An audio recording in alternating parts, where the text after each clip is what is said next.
प्रथमे काटी रखिଥିବା छतुକୁ कड़े गरम करी भल भाव पानी मला पर्यंत भाजी नवा। तापर कड़े पकेवा किछि तेल, आलू को छोट छोट करी चोपा छड़ी रखिदबा से पकई भलरे नाली हवा पर्यंत भाजी नवा। भाजी छतु को ता देहरे पकई आउ टिके भलरे भाजी नवा। तापर कड़े गरम करी सेतिरे किछि तेल पकई नवा। सेतिरे शुखिला लंका जीरा सोरिष देई ताको भलरे फुटई नवा।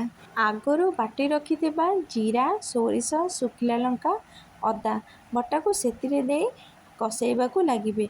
आपण चाहिले भी पियाज रसुण देकी भी करि पारंती। जेहेतु कार्तिक मास चलुची आमे साधारे करूचु। सेतिरे स्वाद अनुसार लूण हळदी पकई नबा। सेथिरे आंबुल खंडे भी पकेकी कसेइबाकू लागिबे। आपण चाहिले टमाटो भी पकई पारंती।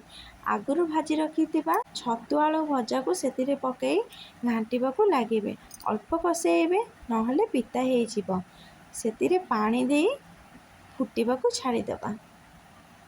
छतु फुटी आसला परे जुकु जुकु होला परे हमर रेडी हे जिवो सोरिष छतुराई। मो रोसे आपनको भल लागुतिले लाइक करिवे आ चैनल को सब्सक्राइब करिवे।